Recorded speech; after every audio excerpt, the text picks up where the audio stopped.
Olá, eu sou a Renata Quadros e esse é o Recontando Casos, canal onde eu trago vocês aqui para a sala da minha casa e reconto um caso, daquele jeitinho que a gente gosta, com bastante detalhes e vídeos longos. Camisa xadrez do dia, como eu falei que iria fazer no vídeo anterior, mês de junho, para a gente entrar aí no espírito da festa junina que eu amo. Vou usar aí camisa xadrez, a maioria emprestada do namorado, né? Porque ele tem as mais bonitas, inclusive. Antes de começar aqui o caso, eu só quero dar um recadinho para 2 inscritos bem especiais, a Camille e o Alejandro. O Alejandro fez aniversário aí dia 12 de junho, né? Tô aqui desejando um feliz aniversário atrasada, mas eu fiquei muito feliz porque ele é um argentino e ele assiste os meus vídeos junto com a sua namorada, a Camille, para aprender o português. Eu espero que esse resultado seja bom, né? Porque às vezes, gente, eu erro aqui, tá? Eu acabo falando algumas coisas, a galera cai em cima de mim, mas no geral, eu acho que dá pra você aperfeiçoar o seu português assistindo aqui eu Recontando Casos. Eu fiquei bem feliz com o contato de vocês, então tô aqui deixando esse recadinho, um feliz aniversário novamente atrasado e muito obrigado por estarem acompanhando aqui ao canal. O caso de hoje, vamos lá, o caso de hoje vai dar muita raiva, tá, gente? Eu já vou avisar desde agora, ele não vai ser um caso fácil de ouvir, porque ele envolve aí relação de mãe e filhos, e a mãe aqui, no caso, é uma das piores mães que eu já conheci.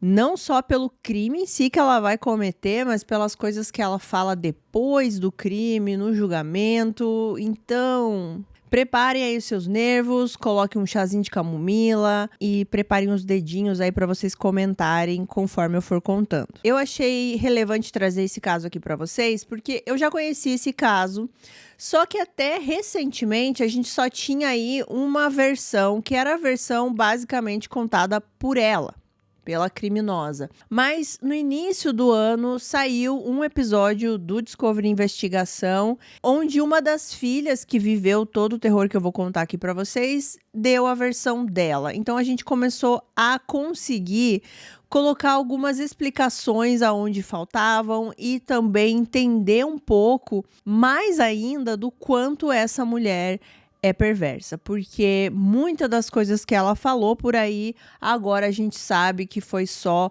uma história criada aí para tentar justificar o injustificável. Hoje a gente vai falar de Michelle Blair. Michelle Blair nasceu dia 10 de maio de 1979 e morava em Detroit, Michigan, com seus 4 filhos, a Gabrielle, a Stone, o Stephen e o Matthew. A vida da Michelle não foi uma vida fácil, ela teve que largar a escola já quando ela engravidou da primeira filha e ela não conseguia muito se manter no emprego, ela fazia alguns bicos e a maneira que ela conseguia sustentar esses 4 filhos era aí com o auxílio do governo de $700. A primeira filha, que foi a Gabrielle, eu vou me referir aqui mais como Gabi, para ficar mais fácil. Ela e a segunda filha, Stone, eram filhas de um pai. E o Stephen e o Matthew, os 2 meninos mais novos, eram filhos de outro pai. Nenhum dos pais era presente na vida aqui da família. O primeiro pai, que é o pai da Gabi e da Stone, ele ficou mais presente na vida da Michelle por mais tempo, eles ficaram juntos há alguns anos, mas a relação dos dois era bem difícil. A Michelle, desde sempre, teve um temperamento bem explosivo, bem instável. Então, não era fácil ali a convivência dos dois e chegou no momento em que eles resolvem se separar.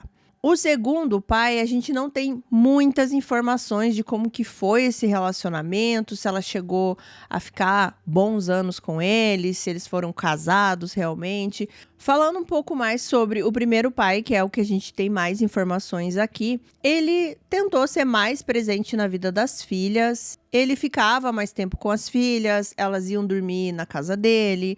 E, segundo a Gabi, ela diz que quando elas estavam com o pai, a mãe não tinha nenhum tipo de temperamento violento com elas. Porque esse temperamento era voltado para o pai. Só que depois que esse pai meio que abandona tudo, porque ele não conseguia conviver com a Michelle, eles não conseguiam ter assim uma convivência ali amistosa de pais separados, era sempre muita briga, era sempre muita violência. Basicamente abandona as filhas e não sabe mais delas, acaba falando com elas só por telefone. E daí todo esse temperamento explosivo da Michelle, acontece o quê? Ela começa a direcionar para as filhas.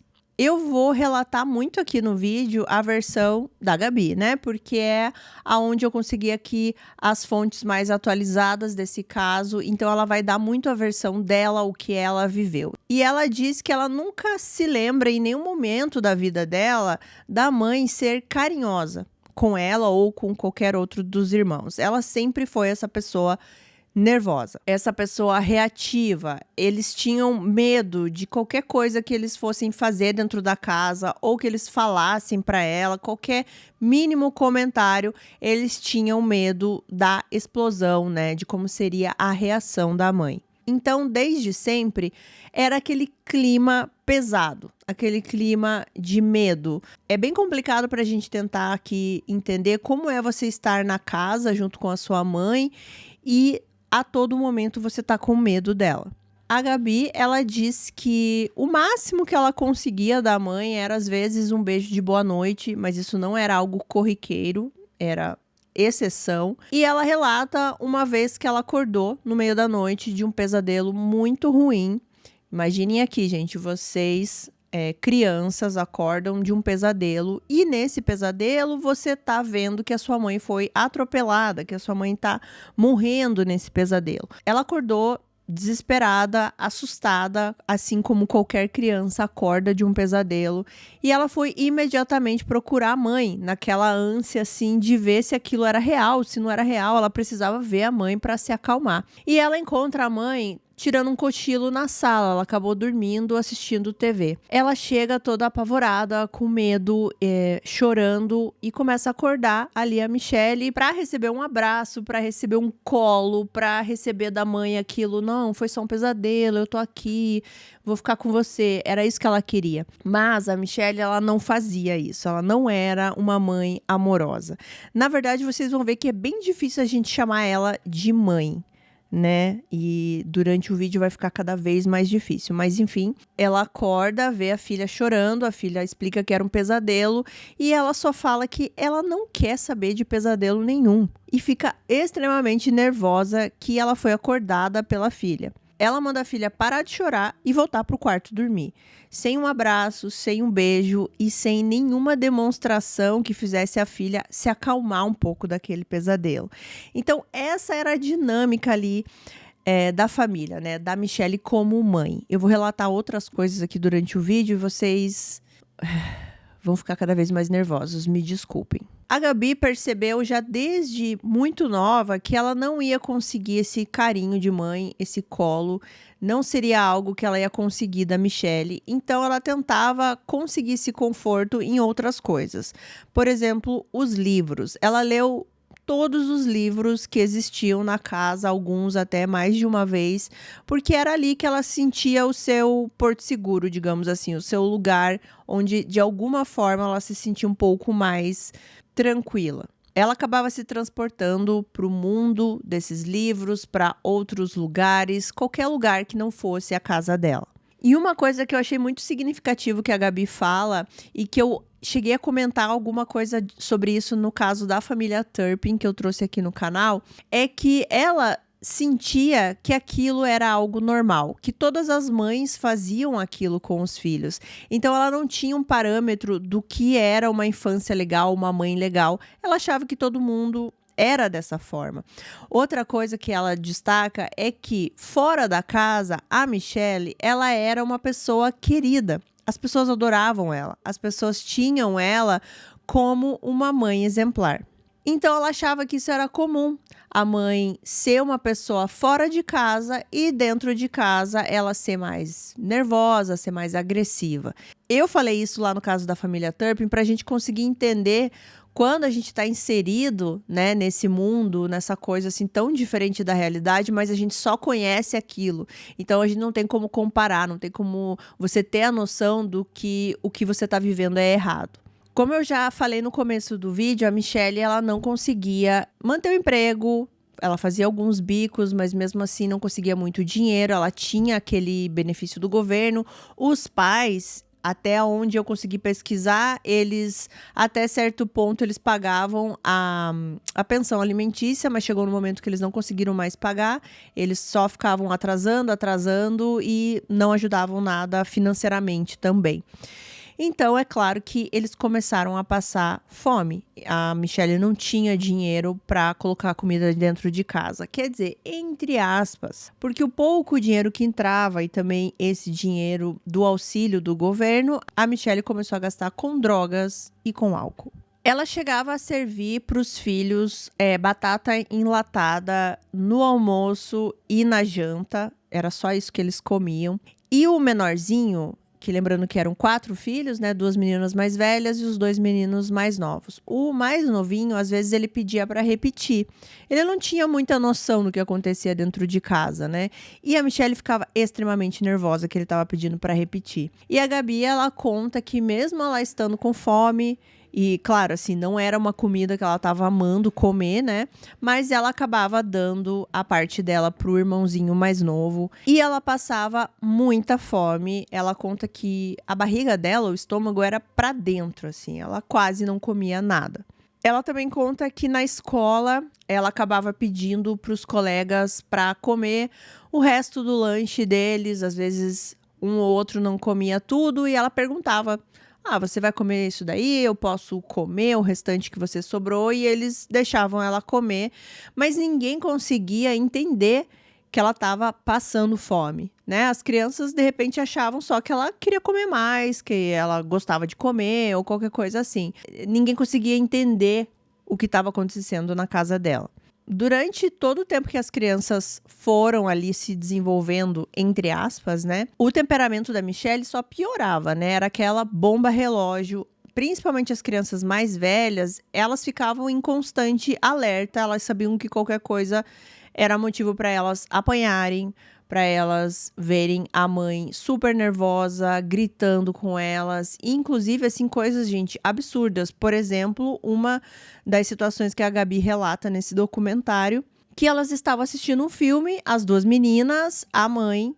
E em algum momento do filme, a Gabi fez algum comentário sobre o filme, sobre alguma personagem do filme. A Michelle, ela ficou extremamente irritada com esse comentário inocente da filha. Ela começou a chamar a filha de burra e imediatamente colocou as 2 filhas num castigo. Como que era esse castigo? Vou tentar explicar aqui para vocês. Ela pedia para as filhas apoiarem as costas na parede e agacharem como se elas estivessem sentando ali numa cadeira imaginária. Quem fez academia ou faz academia já meio que deva ter feito um exercício dessa maneira, onde você encosta as costas e você meio que agacha para você aqui trabalhar a coxa e tudo mais. E quem fez esse exercício sabe que é extremamente doloroso, você não consegue ficar muito tempo, a sua perna começa a tremer, você começa a sentir muita dor, as pernas ficam fracas, e era isso que ela estava fazendo com as filhas. Só que ela não estava fazendo isso com as filhas como uma forma de um exercício de fortalecimento das pernas, como era feito numa academia.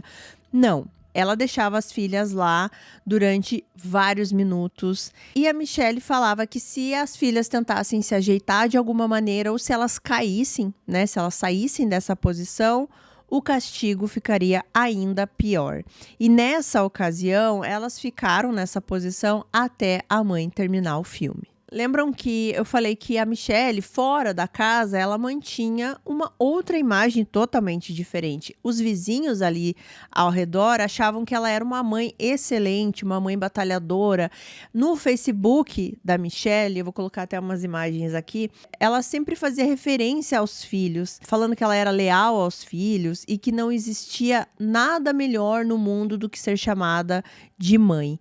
Então, Isso é pra gente ver e também para pessoas que acham que isso não é possível de uma pessoa criar máscaras pra mascarar, né, obviamente, o que ela realmente é.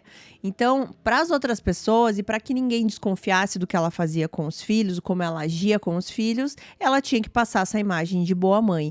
E, de novo, aqui, nesse caso também, né, a internet contribui para isso. Para que as pessoas engulam, né, para que as pessoas tomem aquilo que ela tá postando como uma verdade absoluta. E não é.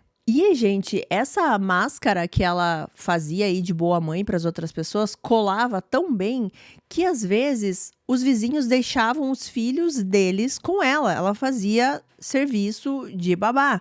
Ela cuidava das crianças dos vizinhos, às vezes quando o vizinho ia sair, deixavam o filho dentro da casa dela. Bom, os castigos que a Michelle infringia aí nas crianças começaram a ser das maneiras mais diversificadas possíveis, dependendo do humor que ela tinha. Então, às vezes variava ali de surras com cabo de extensão, ou às vezes tábuas de madeira. A Gabi, ela conta nesse documentário, né? E claro, no Investigação Discovery tem encenação, né? Às vezes eu gosto, às vezes eu não gosto, às vezes eu acho que eles exageram muito, ainda mais quando a gente assiste o dublado, eu acho que fica tudo muito, assim, dramatizado e acaba tirando o foco principal da história, assim. Mas enfim, tem as dramatizações, né? Enquanto ela tá contando, por exemplo, que a mãe, ela fazia os filhos tocarem o dedo dos pés, assim, né? Com a mão ou encostar no chão. E nisso ela vinha com um cinto, com a parte da fivela e começava a bater nas costas deles. E eles não podiam falar nada. E normalmente ela escolhia um filho para levar essas surras. Os outros tinham que ficar assistindo TV, assistindo um desenho e fingir que nada estava acontecendo. Ela agredia os filhos também em lugares que não fosse aparecer tanto. Então, por isso que ela fazia isso nas costas, na barriga, para que quando ela precisasse usar alguma coisa mais curta, não aparecesse tanto. Mas isso não durou muito tempo, esse cuidado, entre aspas, da Michelle. Porque a Gabi, ela conta que ela tem várias cicatrizes até os dias de hoje. Ela já é uma adulta, né? Dessas violências que a mãe fazia com ela. E que quando tava verão, por exemplo, ela não podia pôr uma blusinha curta, uma bermuda, porque ela tinha muita vergonha do que estava acontecendo com ela.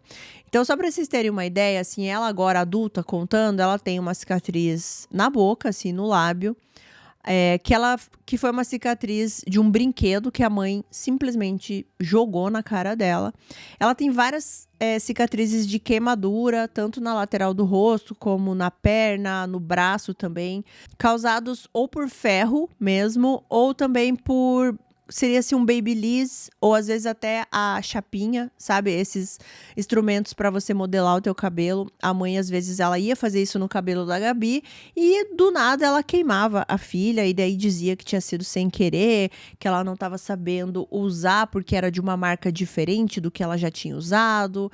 Essa mãe, vocês já estão percebendo, ela é o mal, ela é sádica, mas assim, é difícil o que eu vou falar aqui, mas vai piorar muito, gente. Muito mesmo. Gente, a Gabi, ela tem cerca de 75% das costas dela queimadas. Ela disse que agora que ela é adulta, a cicatriz melhorou bastante. Mas essas queimaduras das costas eram de água fervente que a mãe jogava na filha enquanto ela estava na banheira. Ela pedia para a filha ficar na banheira e ela jogava água. E não só nela, tá, gente? Eu tô contando aqui as experiências dela porque ela relatou nesse documentário. Mas a violência era com todos os filhos. Quando a Michelle fazia todas essas barbaridades com os filhos, eles ficavam machucados, ou nesses casos, por exemplo, que queimava, ela não levava os filhos para o hospital. Justamente porque ela tinha esse medo, né, de descobrirem o que ela estava fazendo. As crianças tinham que se cuidar ali e tentar, de alguma forma, se curar dentro de casa com o que eles tinham ali. Às vezes, ela deixava as crianças sem ir para a escola, né, para que a escola não desconfiasse de nada também. E acabava falando para a escola que, ela foi ver o pai dela, ela foi passar uns dias com uma tia. Sempre essas desculpas. Teve uma ocasião, para vocês verem como ela tentava, de qualquer forma, manipular também as pessoas que tentavam se aproximar das filhas, né? Tentavam ajudar de alguma forma. Teve um dia que ela acaba agredindo a Gabi com um babyliss, ela bate no rosto da Gabi e ela acaba quebrando um dente da filha. Logo que isso acontece, uma tia da Gabi chega em casa. Eu acho que essa tia que chega, na verdade, era tia-avó. Ela era tia da Michelle, tia-avó da Gabi. Porque, pelo que eu vi nas fontes, era aí o familiar que mais estava presente na dinâmica dessa família. Ela chega na casa, a Michelle atende ela com toda aquela cara de mãe prestativa que ela fazia para as outras pessoas, né? Só que essa tia-avó, ela percebe que o dente da Gabi tá quebrado, né? Tá lascado. E ela pergunta, nossa, o que aconteceu com o seu dente e tal? E daí a Michelle já tomava a frente e falava, o irmãozinho mais novo acabou sem querer jogando um brinquedo e acertou o dente dela e trincou. E daí essa tia-avó, percebendo que a Gabi tava um pouco triste com aquilo, né? Um pouco é maneira de dizer, né? Ela percebeu que a Gabi estava incomodada com aquilo e ela ofereceu para levar a Gabi num dentista. Ela fala, você não quer então um dentista? Eu vou te levar pra gente cuidar, a gente já arruma isso daí rapidinho. Só que o medo da Michelle de deixar a Gabi sair com essa tia, ir para um dentista e de repente ali o dentista perceber algo a mais, né, nos ferimentos dela, no rosto, qualquer coisa desse tipo, ela imediatamente fala para essa tia-avó que a Gabi tinha gostado daquele resultado, que ela achou que ela ficou assim diferentona, que ela achou que ela ficou descolada, digamos assim, e que ela não ia querer arrumar o dente. Quando essa tia-avó pergunta para a Gabi, é verdade isso? Você não quer arrumar? Você gostou de como ficou o seu dente assim? A Gabi, morrendo de medo e também já ali acuada pelo olhar da mãe, né, da Michelle, ela confirma a história.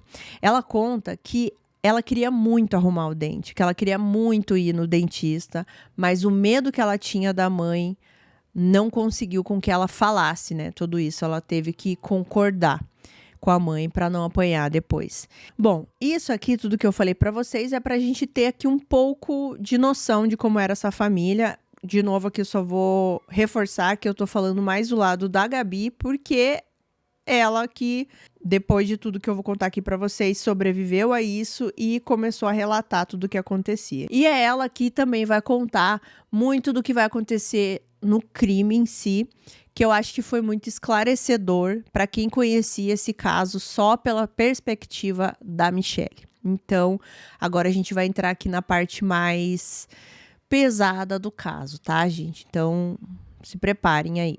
Bom, tudo começa num dia que o irmãozinho mais novo, o Matthew, ele estava brincando com 2 bonecos. E ele acaba fazendo uma posição nesses bonecos meio sugestiva, meio como se fosse algo sexual. Quando a Michelle vê aquilo, ela ficou extremamente incomodada, irritada e nervosa, o que não era uma novidade. E só para recapitular aqui, gente, eram 4 filhos, tá? 2 meninas mais velhas e os 2 meninos mais novos. Ela vê essa cena, ela fica completamente irritada e ela começa a insinuar e a questionar o Matthew, o mais novinho, se era o Stephen, o mais velho ali dos meninos, que estava fazendo aquilo com ele. Ela começou a insinuar que o Stephen estava abusando sexualmente do Matthew. Ao mesmo tempo, ela começa a acusar o Stephen de fazer tudo aquilo e ele negando o tempo inteiro. O Matthew, o mais novinho, ele nem entendia exatamente o que a mãe estava perguntando para ele. E segundo a Gabi, nunca teve nada relacionado a esse sentido entre os irmãos. A Michelle estava nervosa, estava irritada, como sempre, começou ali a cada vez ficar mais nervosa e cada vez gritar mais alto e pedindo para o Matthew falar a verdade, que era para ele confirmar, até que chega uma hora que o Matthew, com certeza com medo da reação da mãe, porque ele já tinha apanhado muito da mãe, ele confirma essa história. Ele apenas diz, tá bom, sim, é verdade. A Gabi fala que ela acredita que o irmãozinho mais novo apenas confirmou porque ele estava morrendo de medo da mãe. Bom, e essa confirmação do Matthew foi só o começo de um horror total. Ela, depois dessa confirmação, ela sai do quarto e volta com uma extensão, né, um fio de extensão. Ela começa a bater no Stephen e num momento ela enrola esse fio de extensão no pescoço dele e meio que, como é que eu vou explicar pra vocês? Ela levanta ele nas costas como se fosse um saco. Pense assim, alguém que amarra um saco e coloca no apoio aqui das costas e ela carrega esse menino para um outro quarto. Nesse outro quarto, ela começa a fazer aí várias sessões e intercalando vários tipos de tortura, né? Porque isso é uma tortura. Ela pega sacos de plástico, né? Sacos de lixo, coloca na cabeça do menino, deixa ele preso lá até que ele não conseguisse respirar. Aí ela tirava esse saco, depois colocava de volta. Isso seguido também de várias pancadas, né? E esse fio de extensão também participando de toda essa barbárie. E segundo a Gabi, durante mais ou menos 2 semanas, ela ficou cometendo esses atos horríveis com esse menino. Ele não era autorizado a sair desse quarto. Ela dava pouquíssima comida para ele, assim. Eu acho que era só realmente para manter ele vivo. Ela continuava com essas sessões aí de asfixia, batia muito na cabeça dele. E tudo que ela dizia para os outros filhos é que ele estava aprendendo uma lição. Ela também colocava ele na banheira, como eu já citei que ela fazia com a Gabi, né? Colocava na banheira e jogava água extremamente fervendo em cima, que chegava a descolar a pele, assim, gente. Era algo muito, muito terrível. E ela também jogava essa água muito na direção ali do órgão genital dele. A Gabi, ela conta que ela era muito nova nessa época aqui. Se eu não me engano, pelas minhas contas, ela tinha uns 14... 15 anos, mais ou menos. A gente tem que sempre lembrar, eu gosto muito sempre de reforçar, por mais que algumas pessoas falem que eu sou repetitiva, mas eu vou continuar sendo, para que fique na cabeça de vocês, que essa menina, apesar de ela ter aí 14, 15 anos, o que para algumas pessoas já pode ser algo que diga que ela poderia ter pedido ajuda, que ela poderia ter feito algo contra a mãe e tudo mais, mas a gente tem que sempre lembrar que ela cresceu nesse ambiente de medo e acreditando que ela jamais conseguiria fazer nada contra a mãe. Ela não tinha nenhuma autoestima, nenhuma coragem, digamos assim, porque isso nunca foi incentivado nela. A Gabi, ela cresceu no ambiente acreditando que ela não era nada, né? A mãe nunca deu esse tipo de atenção para ela, de carinho e de ela achar que ela poderia fazer algo. Então, o que ela pensava? Ela disse que às vezes ela até cogitava sair de casa e pedir ajuda para alguém, mas ela tinha 2 medos. Primeiro, que ela chegasse para alguém e pedisse ajuda e essa pessoa simplesmente levasse ela de volta para casa e ela iria apanhar mais ainda. Segundo, as pessoas não iam acreditar porque a mãe dela tinha essa imagem de uma boa mãe fora de casa. E ela não queria deixar os irmãos sozinhos com a mãe. Ela sentia que ela estando ali, de alguma forma, ela poderia proteger eles. A Gabi, ela sempre cresceu nesse ambiente onde ela foi invalidada totalmente. Tudo que ela sentia não tinha valor nenhum. E isso é absorvido pela criança. Então ela cresce sem confiança, sem coragem, sem autoestima. Quando tudo isso aconteceu com o Stephen, ele tinha 9 anos.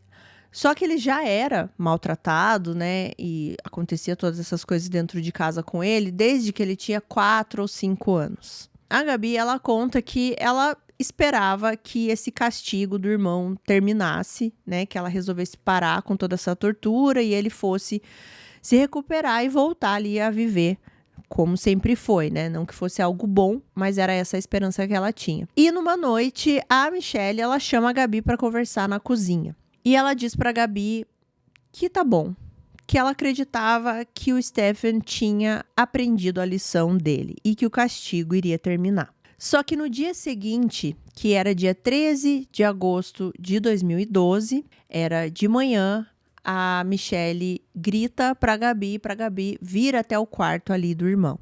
Quando a Gabi chega nesse quarto, o Stephen, ele estava deitado em cima de um cobertor e a Michelle estava chorando. E ela disse para a Gabi que era para ela se despedir do irmão, porque ele estava indo embora.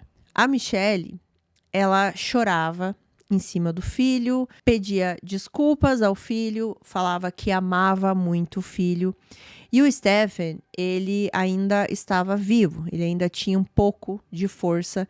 E a última coisa que ele disse para a mãe foi que ele também amava a mãe. A pureza das crianças, né, gente? E nisso a Michelle pede pra Gabi dar um beijo no rosto do irmão, na testa do irmão, e é isso que ela faz.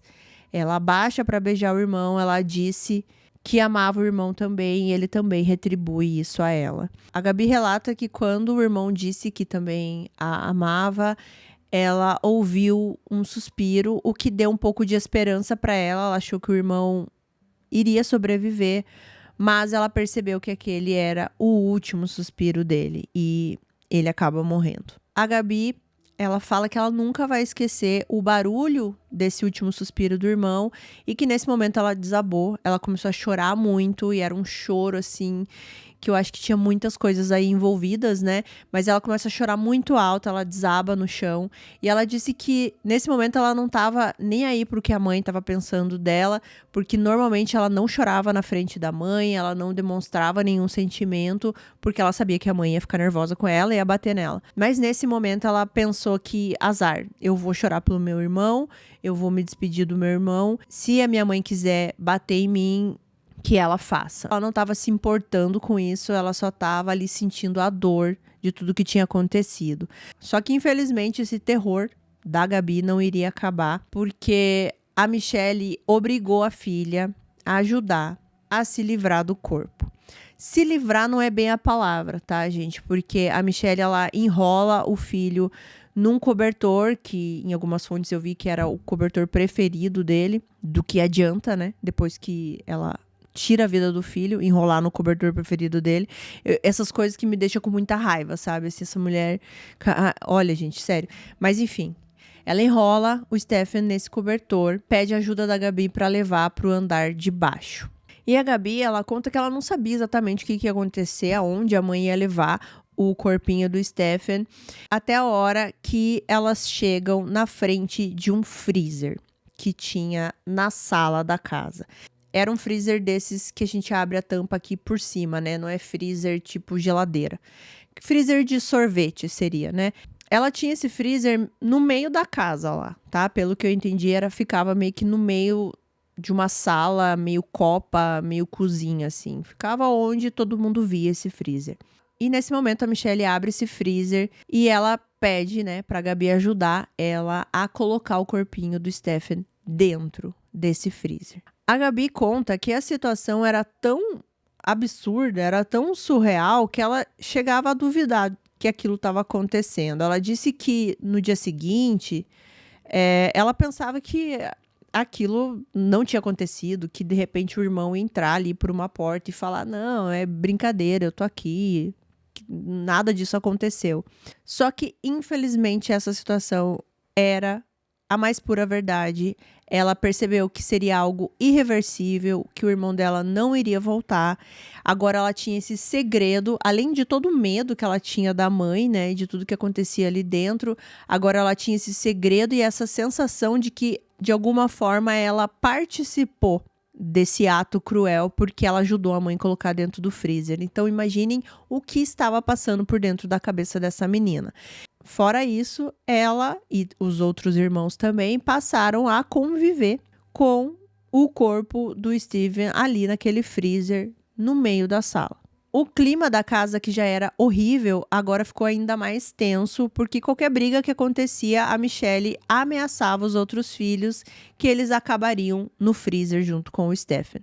E até porque a Michelle ficou mais nervosa, né? Mais medo, mais apreensiva de que alguém descobrisse alguma coisa. E esse medo da Michelle era muito grande dela ser descoberta e também a agressividade dela aumentando. Então, todo dia, antes das meninas irem para aula, as duas meninas, né, porque o mais novinho ficava na casa com ela fazia as filhas repassarem todas as respostas possíveis que elas tivessem que dar para alguém, se alguém perguntasse do Stephen, se alguém perguntasse alguma coisa da casa, e ela só deixava as filhas irem para a escola a hora que ela se sentisse satisfeita com essas respostas, que ela sentisse que as filhas não estavam titubeando na hora de responder, que elas foram assim certeiras.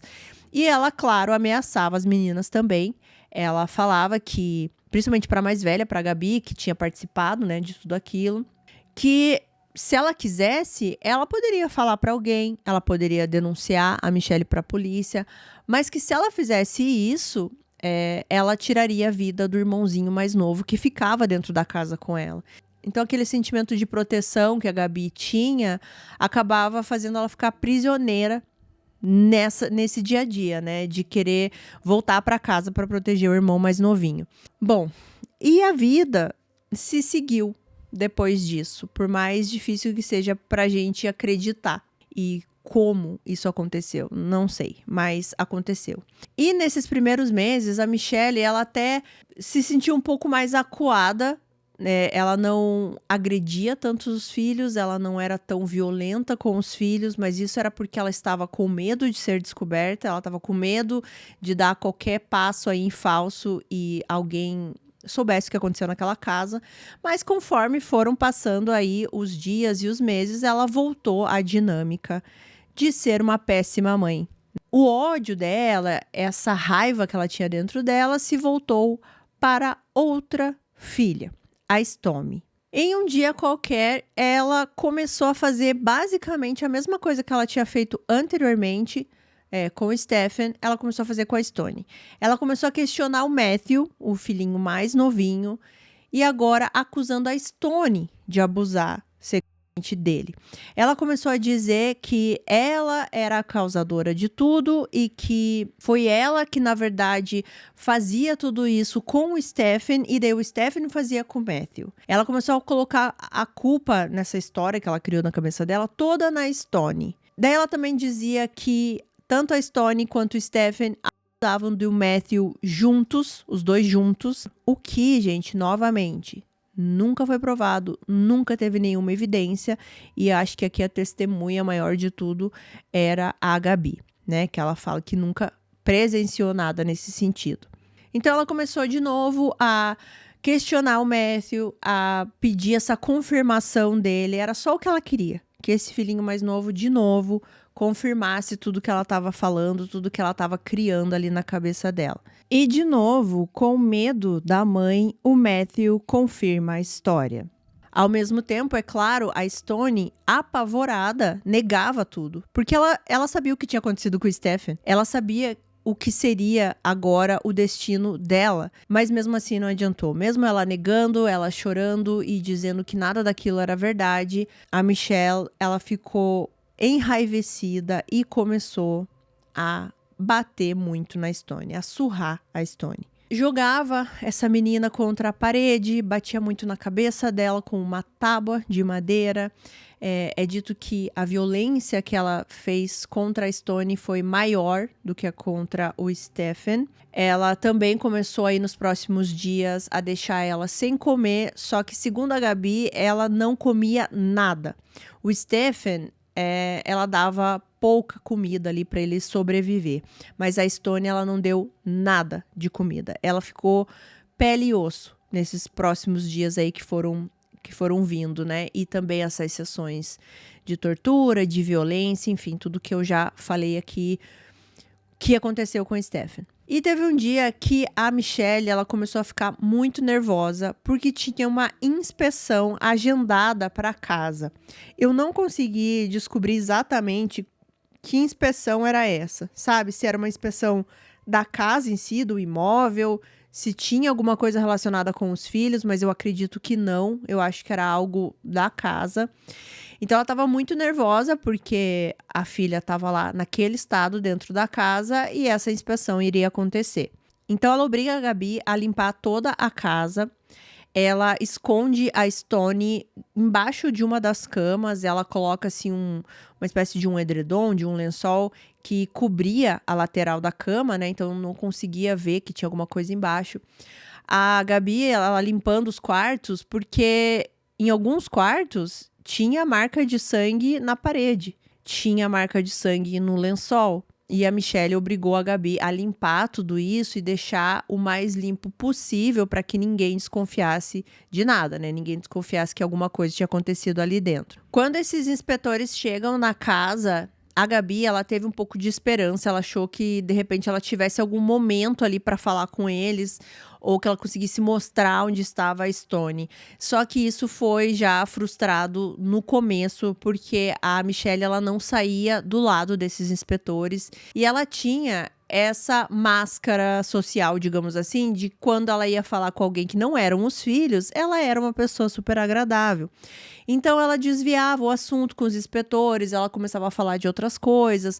Quando eles chegaram no quarto onde estava a Stone, né, embaixo da cama, já a Michelle começou a falar de outra coisa, então eles já saíram do quarto, não ficaram muito tempo ali no quarto, e acabou que eles inspecionam a casa, né, olham ali, eu não sei como eu falei exatamente o que eles foram inspecionar lá, mas eles vão embora e a Stone continua embaixo da cama e o terror continuou. Nesse ponto aqui, eu acredito que a Stone já nem tinha muitas forças para pedir ajuda, mas a Gabi conta que ela era constantemente ameaçada também, né? A Michelle falava que se a Stone falasse alguma coisa, se ela gritasse, se ela esboçasse qualquer reação, ela iria morrer. E o pior, gente, é que elas sabiam que aquilo era verdade, porque elas sabiam que a mãe já tinha tirado a vida do Stephen. Tem esse detalhe, sabe? Quando alguém te ameaça e você fica naquela dúvida se a pessoa pode fazer ou não, é uma coisa.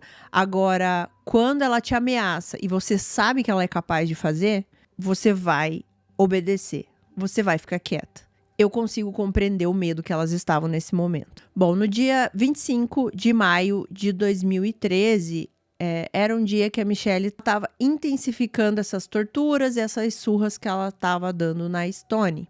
Em algum momento ela pega uma tábua e bate na cabeça da Stone. E a Gabi conta que essa pancada imediatamente abriu um corte muito fundo na cabeça da Stone, espirrou sangue na parede. E a reação da Michelle era quase de excitação. Ela vibrou com aquilo. Ela ficou empolgada que o sangue estava espirrando na parede. Bom, depois dessa pancada que a Stone recebe, ela praticamente ficou ali sem reação nenhuma no chão. A Michelle, ela pega uma blusa de um pijama, uma blusa preta, ela amarra no pescoço da Stone e, de novo, ela pede a ajuda da Gabi. A Gabi conta que ela acredita que a Stone, nesse momento, já estava inconsciente, mas ela ainda estava viva. Ela pega a irmã pelos pés e a Michelle pega pela parte de cima e elas começam a descer as escadas e, de novo, elas vão para frente do freezer.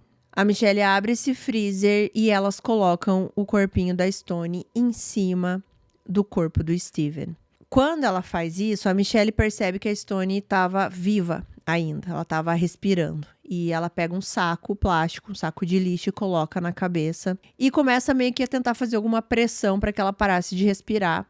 Só que ela não estava muito afim de fazer isso, então ela só deixa o saco na cabeça da filha, fecha o freezer e, segundo a Gabi, ela diz alguma coisa parecida com: ela já tá morta mesmo. A Michelle, ela começa a dizer pra Gabi que é pra Gabi não chorar pela irmã, porque ela era a culpada por tudo que estava acontecendo, ela era a culpada também pela morte do Stephen, porque ela deixou o Stephen apanhar e ser morto, levando a culpa de uma coisa que era ela quem fazia. A Gabi, ela se emociona muito no documentário contando tudo isso, porque ela conta o seguinte, assim, que com a Stone foi muito pior, no sentido que com o Stephen, ela conseguiu se despedir dele, ela conseguiu dizer pra ele que amava ele, e a última imagem que ele teve dela foi essa, né? Dela dando um beijo nele, enfim, demonstrando um amor por ele.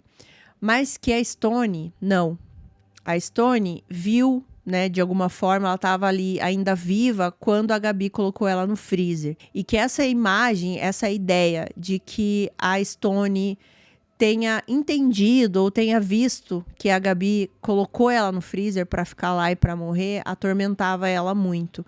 Porque quando ela fez isso com o Stephen já estava morto, né? Então, ele não pôde sentir ou ver qualquer coisa nesse sentido.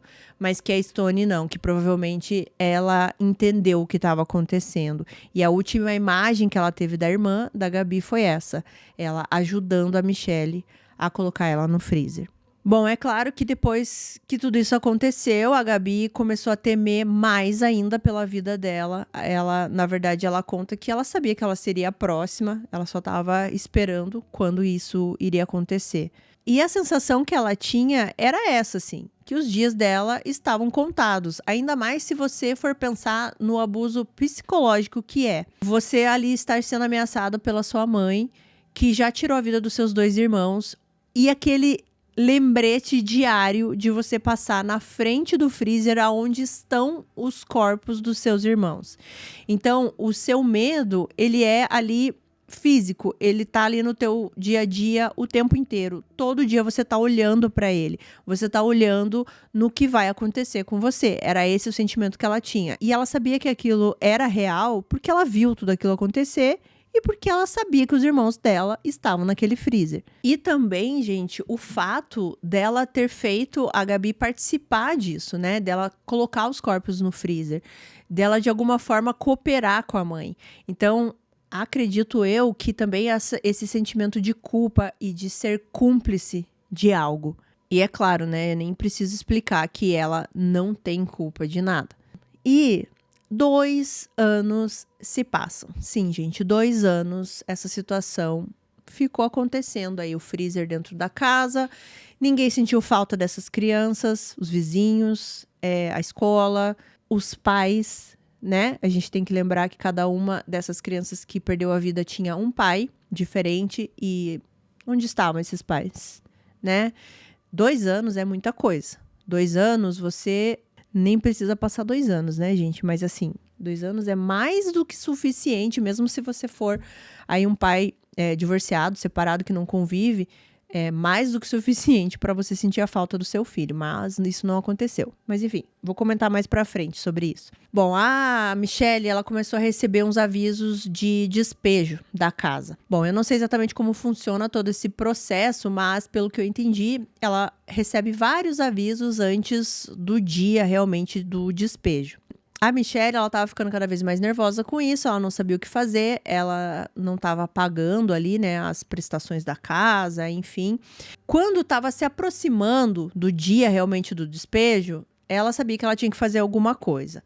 Eu disse que eu não sei exatamente como funciona o processo, mas o que me deu a entender é que talvez eles deem mais ou menos aí alguma data de quando vai acontecer esse despejo.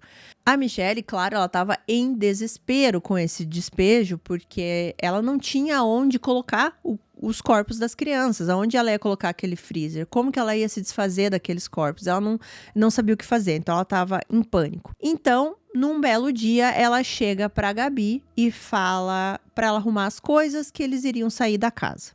Esse dia era 24 de março de 2015. Ela pega a Gabi, o filhinho mais novo, o Matthew, e leva para casa de uma vizinha. A Gabi, ela relata que quando isso aconteceu, ela achou que o dia dela tinha chegado, né? Que ela iria perder a vida, que provavelmente depois ela iria se matar, tirar a vida do outro irmãozinho, enfim. Mas ela ficou, de certa forma, feliz que eles estavam indo para a casa de uma vizinha. Enquanto elas estavam nessa casa dessa vizinha, a polícia chega na casa da Michelle. E quando eles chegam lá, não tem ninguém em casa. Eles até então não sabiam que a Michelle estava na casa da vizinha. Eles entram na casa, eles tinham essa ordem de despejo, então eles começam a averiguar o que tinha dentro dessa casa. Eles se deparam com uma casa muito suja, muito desorganizada, móveis, né, assim, por todos os cantos e tudo meio desordenado, muita sujeira no banheiro, na pia, enfim, vocês estão vendo nas fotos aí. E eles se deparam com esse freezer no meio da sala. E foi algo que chamou atenção, não é que era incomum a pessoa ter um freezer desse em casa, não era incomum, mas era incomum ele estar ali no meio da casa, no meio dessa sala.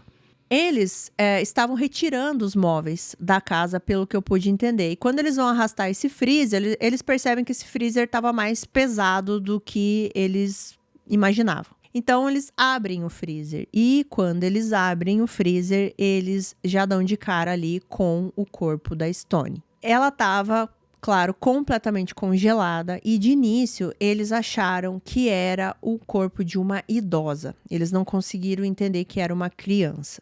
Eles ficaram extremamente chocados, né? Então, eles começam ali a tentar investigar mais dentro desse freezer. Tava tudo muito congelado, eles não conseguiam mexer o que tava ali, mas eles percebem que tem alguma coisa embaixo. E quando eles começam ali a conseguir mexer um pouco nos tecidos que tinham ali, eles percebem que tinha mais um corpo embaixo desse primeiro que eles tinham encontrado. Os policiais, eles estão nessa casa, eles não encontraram a Michelle ali e agora eles encontraram esses 2 corpos no freezer. Eles não sabiam de quem eram esses corpos, eles não sabiam o que estava acontecendo, mas, claro, a notícia ali já se espalhou rapidamente, né? Porque a polícia chegou para essa ordem de despejo, acabou encontrando 2 corpos, os vizinhos estavam ali, né, tentando entender o que estava acontecendo, aquela coisa de bisbilhotar o que está acontecendo na casa do vizinho. Quando eles entendem o que estava acontecendo, um desses vizinhos chega para a polícia e fala assim: olha, a dona da casa tá naquela casa ali, tá ali na casa da vizinha fulana de tal, ela foi para lá. Aí a polícia vai até essa casa. Mas antes da gente contar aqui como foi a polícia chegar até a Michelle, contando aqui um pouquinho da perspectiva da Gabi, ela conta que quando ela chegou na casa da vizinha, a Michelle confessou para a vizinha o que tinha acontecido. Ela imediatamente conta para a vizinha que ela tirou a vida de 2 filhos e que os corpos desses filhos estavam na casa. Ficou um pouco estranho aqui para mim, porque essa vizinha aparentemente, mesmo sabendo disso, deixou com que a Michelle ficasse ali. Mas em algumas fontes parece que dá a entender que a ideia da Michelle era essa, assim, de se entregar, mas antes ela queria que a filha e o filho mais novo ficassem ali num lugar mais seguro. Porque ela sabia que o fim para ela ali tinha chegado, né? Que ela sabia que agora não teria mais como ela esconder e o que ela queria era confessar para alguém ali da confiança dela, deixar as filhas ali e esperar a polícia vir prender ela. Mas em todo caso, a Gabi conta isso, que quando ela chegou na casa, a mãe já confessa isso para a vizinha e pede para eles irem assistir TV no outro quarto. Não demorou muito, foram alguns minutos aí depois a polícia já bate na porta dessa vizinha, né? Porque agora eles sabiam que a dona daquela casa estava escondida na vizinhança. A polícia, ela chega nessa casa da vizinha. A Michelle estava ali, ela não tentou fugir nem nada, eles começam a questionar a Michelle. Ela primeiro começa a tentar dizer que não sabe o que está acontecendo, mas não demora muito, ela já começa a dizer tudo o que aconteceu e o que ela fez e a polícia prende ela e leva para a delegacia. A Gabi conta que não fazia nem 5 ou 10 minutos que ela estava nesse quarto assistindo TV com o irmãozinho e ela começou a ver a imagem da própria casa dela no jornal, porque foi uma notícia muito chocante. Então, a imprensa já chegou, já começou a televisionar tudo, começou a filmar onde estava acontecendo e a Gabi estava acompanhando isso da TV nessa casa da vizinha. E ela disse que ela começou a escutar algumas vozes e ela desceu, e quando ela desceu, ela viu que a mãe já estava algemada, que a polícia estava na parte ali da frente da casa e estava levando a mãe dela. Aí ela conta que a mãe pediu para dar um abraço na Gabi e pediu para se despedir dela de alguma maneira. Mas pela primeira vez, agora que ela via que a mãe estava tendo o fim que ela merecia, né? Ela teve coragem de agir contra um pedido da mãe, né? Porque a mãe pediu um abraço para ela, um beijo. Ela estava algemada. Ela só chegou perto da mãe. Ela não abraça a mãe. E a Michelle, ela só encosta a cabeça dela meio que no peito da Gabi, fala que ama ela, pede desculpas, a Gabi não responde e daí a polícia leva a Michelle presa. Bom, agora a polícia tinha que investigar, né, o que tinha acontecido nessa casa, esse terror que eles tinham acabado de descobrir. Eles não conseguem tirar os corpos de dentro do freezer, porque estava tudo muito congelado. Então, gente, eles tiveram que levar esse freezer inteiro para perícia, e eles tiveram que esperar 3 dias para que descongelasse um pouco o que estava ali dentro, né? Descongelar a maior parte, na verdade, para eles conseguirem tirar e examinar esses corpos. No início ali, quando eles chegaram para falar com a Michelle a primeira vez na casa ali, eles chegaram perguntando, né? Onde estão seus filhos? E ela fala, não, 2 filhos estão aqui, os outros 2 estão em outro lugar. Ela não falava o que tinha acontecido. Então, no início, a polícia não sabia que aqueles 2 corpos eram dos filhos dela, assim. Só depois que foi feita a identificação, a autópsia e tudo mais, eles conseguiram confirmar, né, que era o corpo da Stone, de 13 anos, e do Stephen, de 9 anos. Pela autópsia também, eles conseguiram confirmar, né, e depois também com o depoimento da Gabi, que aqueles corpos estavam ali há cerca de 2 anos. A causa da morte foram múltiplos traumas na cabeça. Eles tinham muitas cicatrizes e o Stephen tinha muitas cicatrizes de queimadura. A Stone, é dito que você não conseguia olhar para uma parte do corpo dela que não tivesse uma cicatriz. Ela tinha cicatriz em todo o corpo, assim, dos pés à cabeça. Bom, a polícia leva a Michelle para interrogatório. E vocês conseguem ver esse vídeo no YouTube na íntegra. Tem até um vídeo de um cara que analisa comportamento, analisa as respostas que ela dá, ele analisa também tática que os policiais usam, né, para conversar com ela, para extrair as informações dela, é bem interessante. Se vocês ativarem a legenda, a tradução ali automática do YouTube, vocês conseguem entender.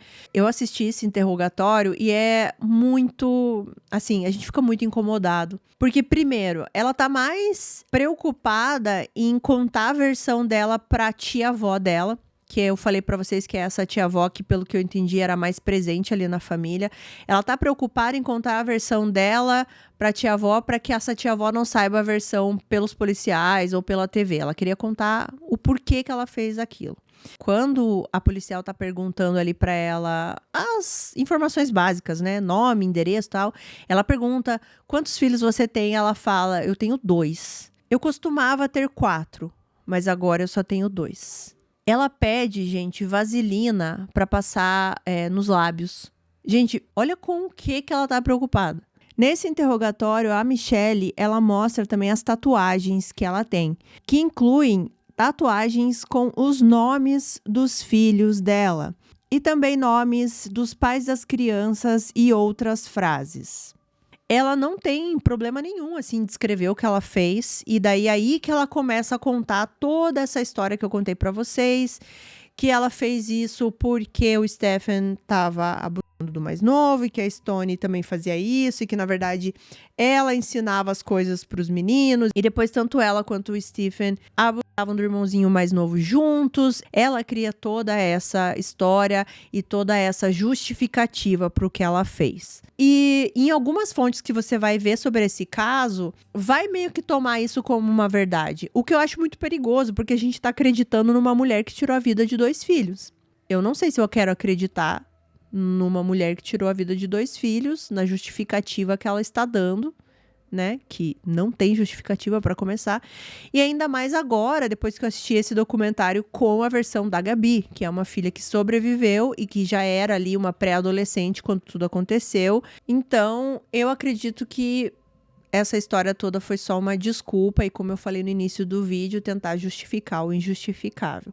Ela também começa a dizer que ela não tinha intenção de tirar a vida do Stephen, que ela queria sim machucá-lo, mas que ela não queria tirar a vida dele e que se ela quisesse tirar a vida dele, ela não teria problemas em admitir. Ela fala que a Stone, sim, a Stone ela queria tirar a vida dela desde o início. Então, assim, que o Stephen teria sido um acidente e que a Stone não. A Stone, ela queria aquilo desde o começo. Ela falou também que ela tentou salvar o Stephen, que ela tentou fazer massagem cardíaca, respiração boca a boca. Ela ainda disse que nos últimos momentos o Stephen pediu uma pizza para ela e ela se negou. Ela disse que não daria essa pizza para ele. E ela continua falando coisas muito horríveis dos filhos mortos. Ela fala que eles são o diabo e que eles eram abusadores.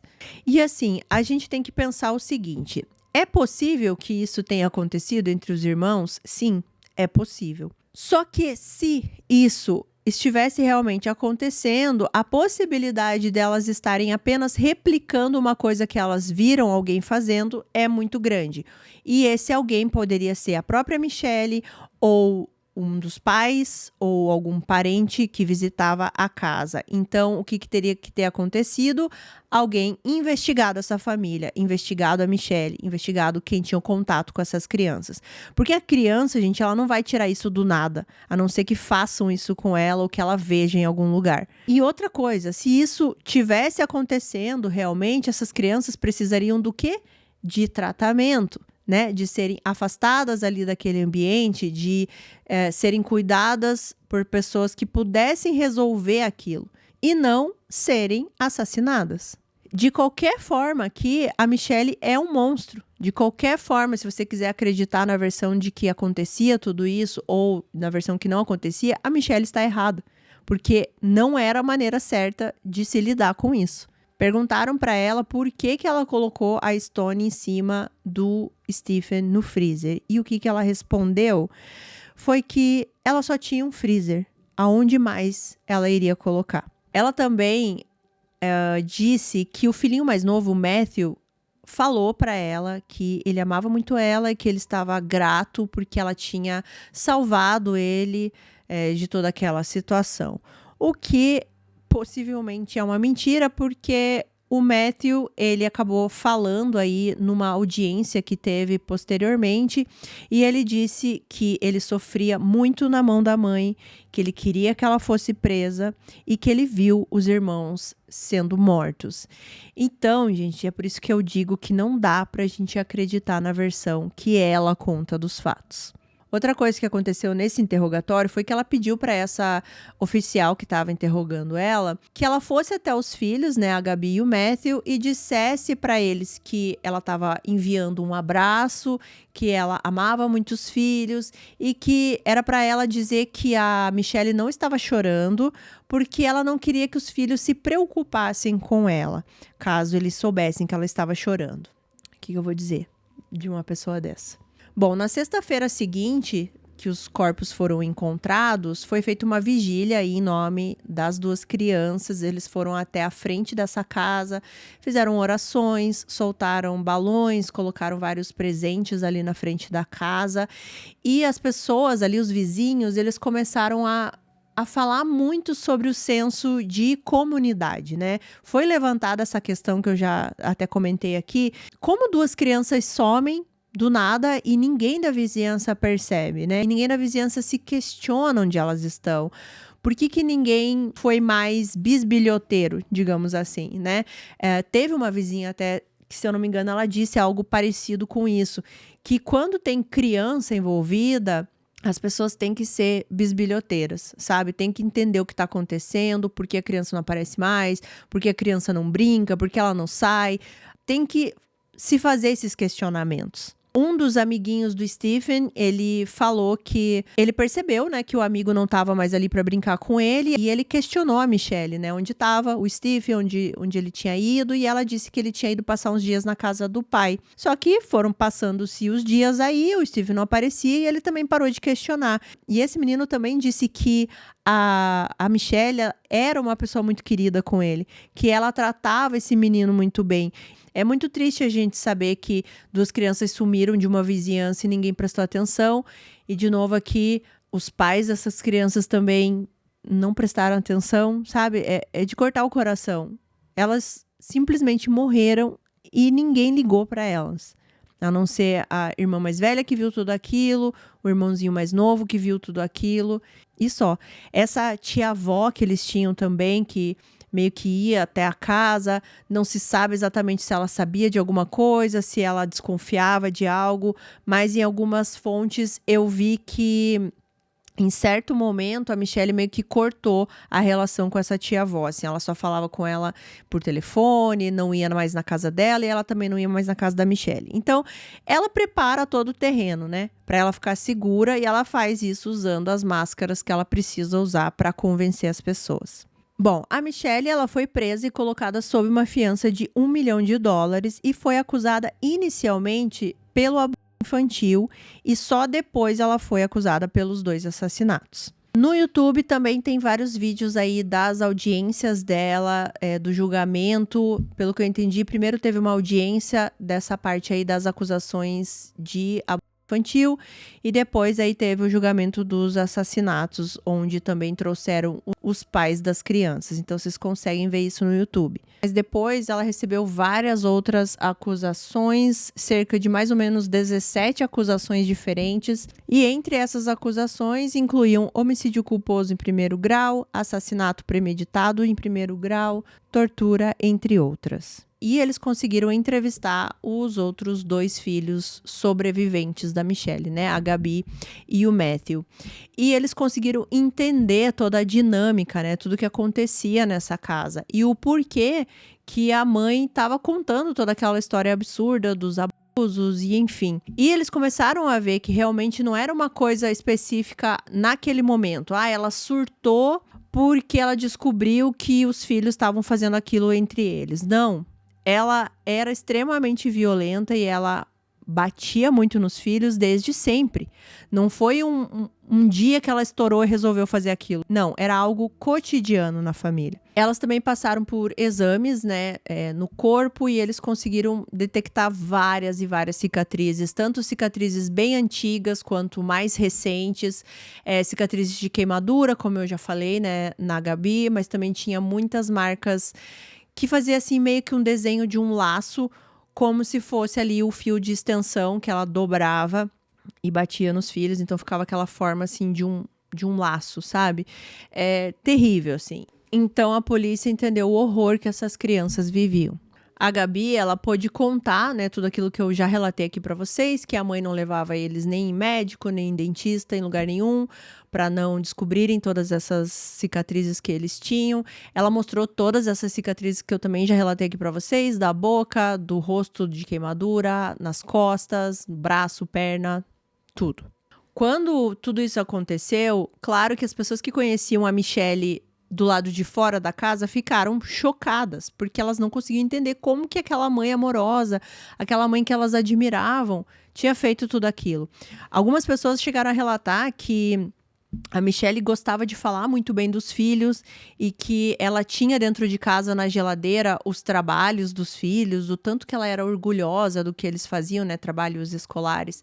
Então foi um choque para todo mundo. Bom, no julgamento, de início ela se declarou inocente, né? Foi meio que também acho que ali estratégia dos advogados e tudo mais. Só que depois ela resolveu se declarar culpada. E a ideia dela em se declarar culpada é que ela queria a pena de morte. O juiz, ele recebeu, né, essa declaração dela, mas ele disse que ele daria mais uma semana para ela pensar, porque é uma coisa importante para se decidir, né, que você quer assumir tudo aquilo porque você quer ir para a pena de morte. E é claro que eles também começaram a pedir vários exames para ver se ela tinha algum problema, se a saúde mental dela era ok, ou se ela tinha algum distúrbio, qualquer coisa do tipo, até para validar essa decisão dela, né? Porque eles tinham que ter a certeza de que ela tinha capacidade mental em decidir algo, né, nesse tipo, de se declarar culpada. Eles não poderiam aceitar caso desse lá nos exames dela que ela não era capaz de tomar nenhuma decisão. Então tudo isso foi feito e a confissão da Michelle foi aceita e ela foi condenada à prisão perpétua, sem possibilidade de liberdade condicional.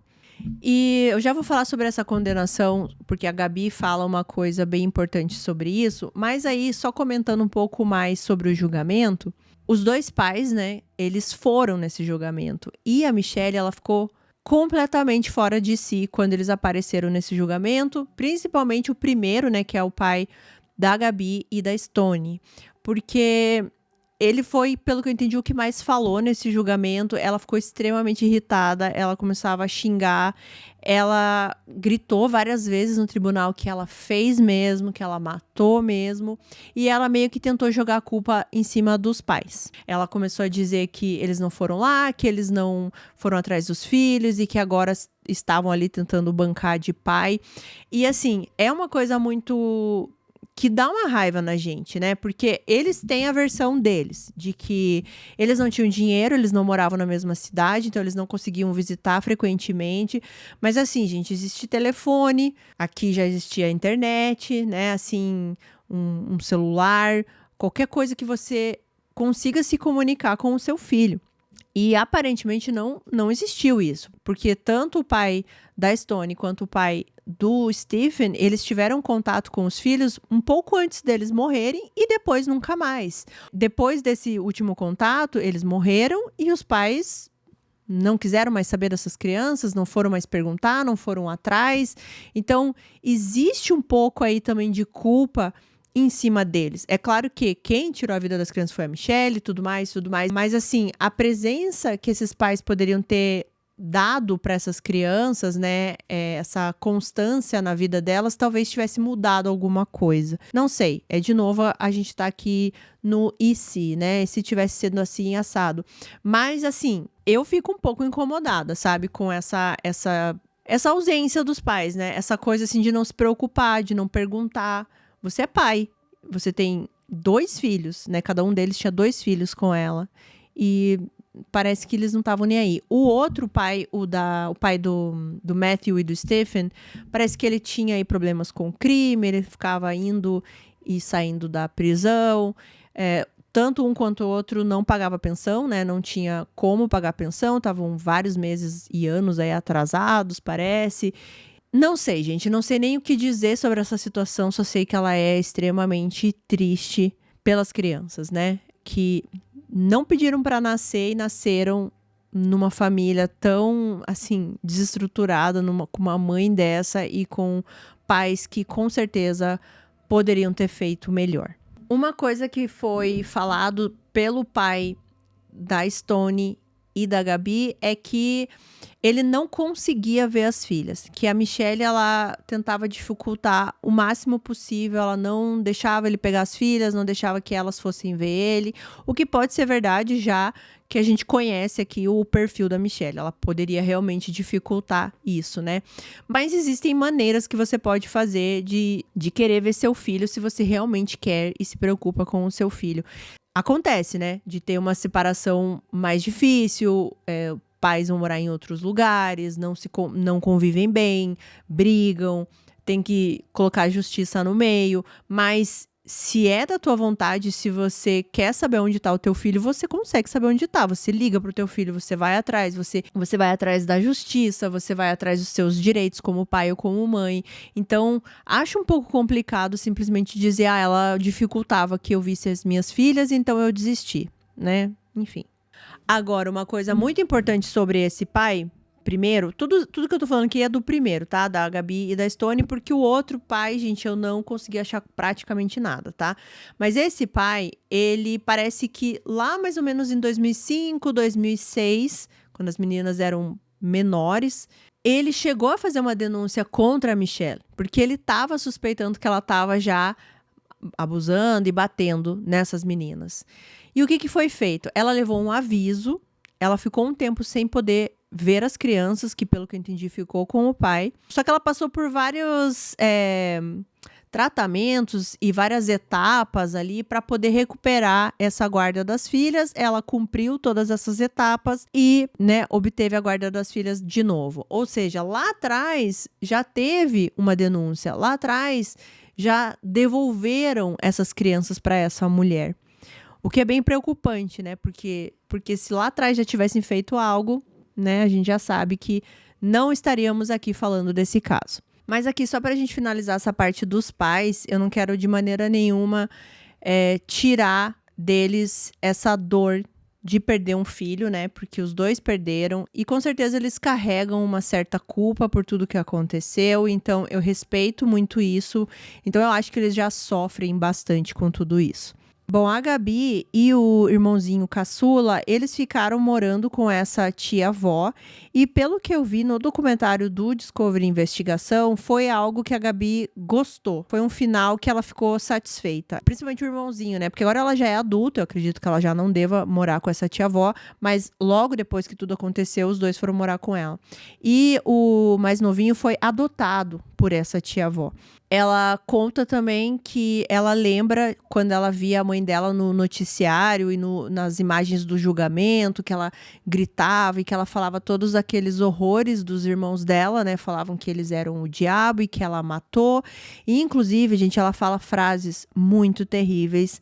Algumas aqui que eu vou citar para vocês. Por exemplo, que ela disse que que ela matou e que se ela pudesse, ela faria de novo. E ela fala novamente nesse julgamento, que ela já tinha dito outras vezes, né? Que ela fez tudo isso porque os 2 filhos eram os demônios.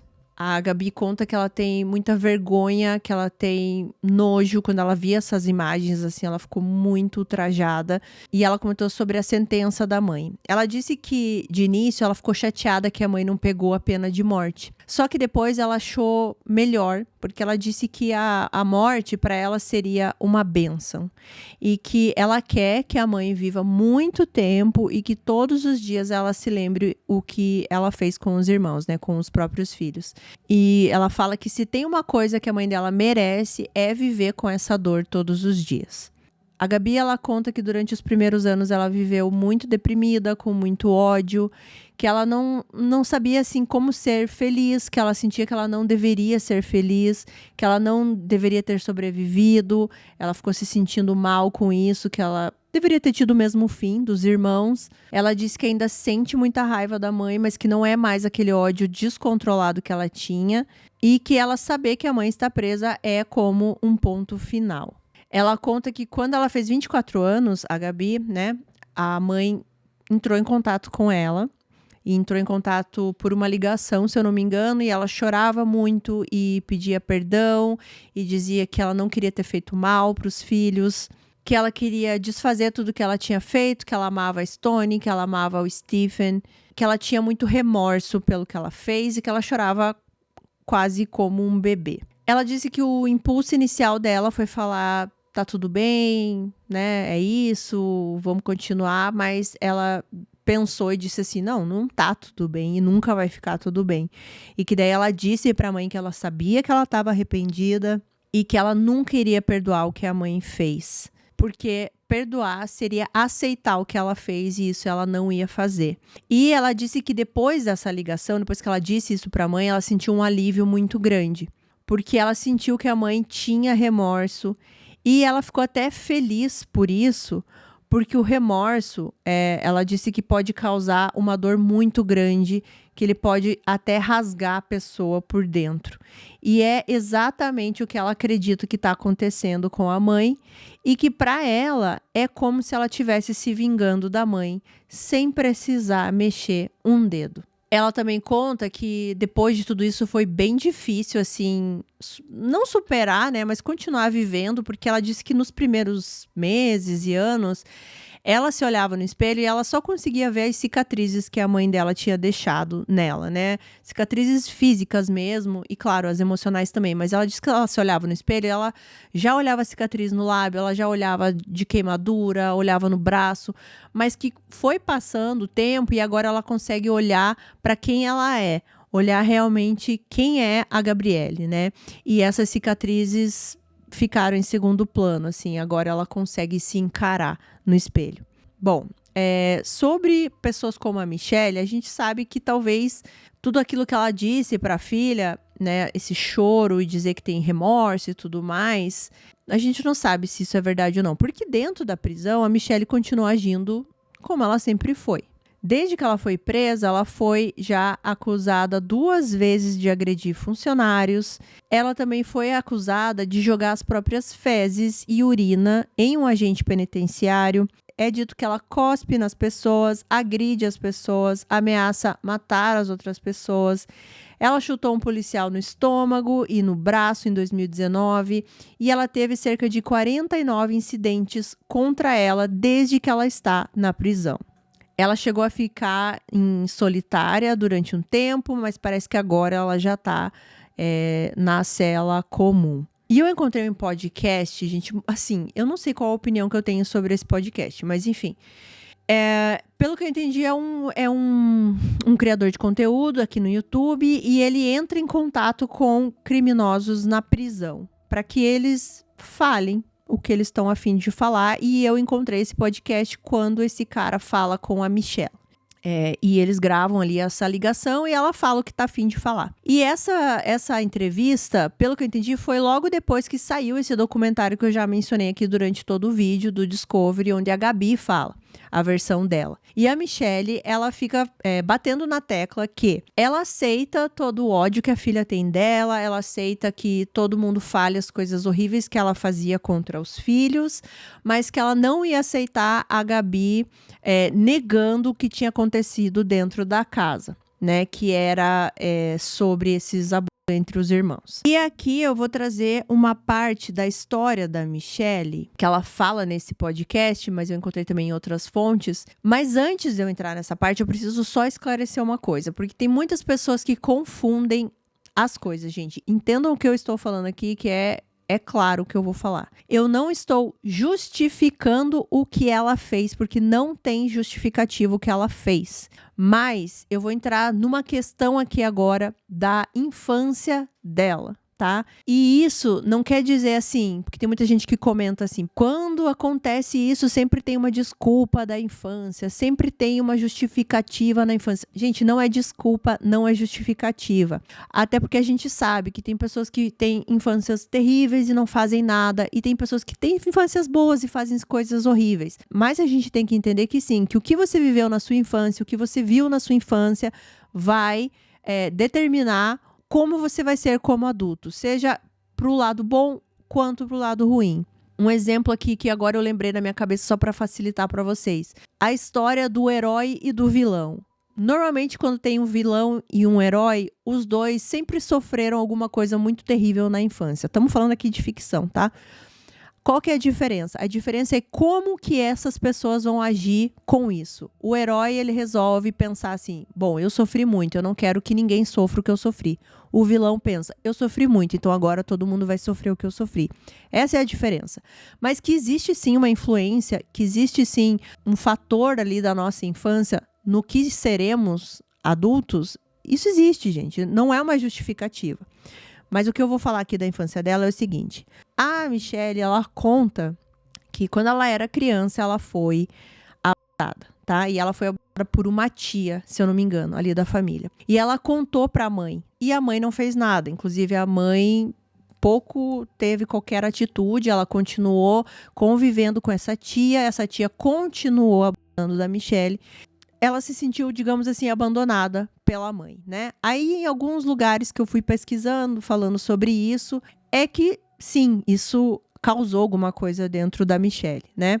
Algumas pessoas acreditam que, por exemplo, a atitude que ela teve com os filhos foi a atitude que ela queria que a mãe tivesse com ela, né? Então, assim, a mãe não fez nada quando ela contou do abuso. Então, ela projetou ali nos filhos essa cena de que estava acontecendo algum tipo de abuso ali, e ela quis, de certa forma, agir como ela queria que a mãe dela tivesse agido, né? Ter punido esse abusador, enfim. E parece que essa mulher que abusava dela também abusava do irmão dela. Então, eu vejo muita similaridade aí nas histórias, sabe? Que parece que ela pegou essa história dela da infância e projetou ali nos filhos, né? De uma maneira totalmente deturpada. Então, novamente, eu não estou justificando, eu não estou desculpando ela, eu não estou achando uma maneira de falar, mas então foi por isso, então tá tudo bem. Gente, pelo amor de Deus. O que eu tô falando aqui são as coisas que eu encontrei nas fontes sobre o caso dela, o que possivelmente acontecia dentro da cabeça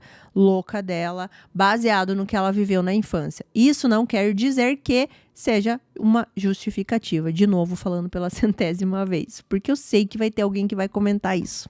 Agora, o que eu tiro de tudo isso é que sim, gente, a gente tem que prestar atenção nas crianças. Não só na questão ali que eu já mencionei sobre você prestar atenção se alguma criança sumiu do nada, se alguma criança está parecendo machucada, se alguma criança está tendo algum comportamento diferente. Mas como a gente trata as crianças? A responsabilidade que pai e mãe têm na vida do filho. Porque se a gente for pensar nesse problema lá de trás, que realmente ela foi quando era criança, isso foi acarretar numa coisa lá na frente com os filhos dela, que ela também não deveria ter tido, que os pais também deveriam estar presentes. Então a gente tem que entender que uma criança no mundo, gente, é uma responsabilidade muito grande. Não é todo mundo que nasceu para ser pai, não é todo mundo que nasceu para ser mãe. E dessa forma, se a gente começar a repensar essas coisas, do tipo, será que eu nasci para ser mãe? Será que eu vou poder cuidar do meu filho bem? Será que eu vou conseguir dar amor pro meu filho? Será que eu nasci para ser mãe? Será que eu nasci para ser pai? A gente vai evitar várias coisas de criança maltratada, de criança que não recebe amor, de criança que tá no mundo simplesmente por estar. E eu sei que nem sempre dá para planejar se você vai ter um filho ou não, porque isso pode acontecer, mas no momento que acontece, você tem que ter essa responsabilidade que agora você é pai, que agora você é mãe, e que o que você vai fazer para essa criança vai refletir lá na frente, sejam coisas boas, sejam coisas ruins. E eu tenho muita preocupação com isso, assim, sabe? Que às vezes parece que a criança, ela é simplesmente um objeto para alguns pais e algumas mães. Que ela não é tratada como um ser humano, né? Como uma pessoa que tem ali, que ter essa atenção. Gente, é uma criança, ela vai virar um adulto, e esse adulto vai ser o resultado do que ela foi quando é criança. Enfim, eu já tô aqui falando demais, porque a gente tem que pensar, por exemplo, como vai ser a Gabi, como vai ser o Matthew lá na frente. A Gabi agora já tá com uns 20 e poucos anos, né? Tiver um filho, se ela tiver um filho, como vai ser? Será que ela vai conseguir ir pro outro lado da mãe? Será que vai restar alguma coisa ruim dentro dela do que ela viveu com a mãe? Sabe, gente, é muita coisa. A gente tem que prestar atenção nas crianças. A gente tem que prestar atenção no que os adultos estão fazendo com as crianças. E sem falar ainda a questão aí de abusos e tudo mais que a gente sempre traz aqui, né? Sempre ficar de olho nos adultos que estão ao redor das nossas crianças. Enfim, gente, um caso extremamente triste, perverso, maligno. Essa mulher, ela é o mal encarnado, com certeza. Ela é uma das piores mães que eu já conheci, assim, de caso criminal. Eu tenho uma bem horrível aqui, que é a Shelley Notek, tem a Diane Downs, que é a hora que eu tô lembrando de cabeça, assim, né? E temos agora a Michelle Blair.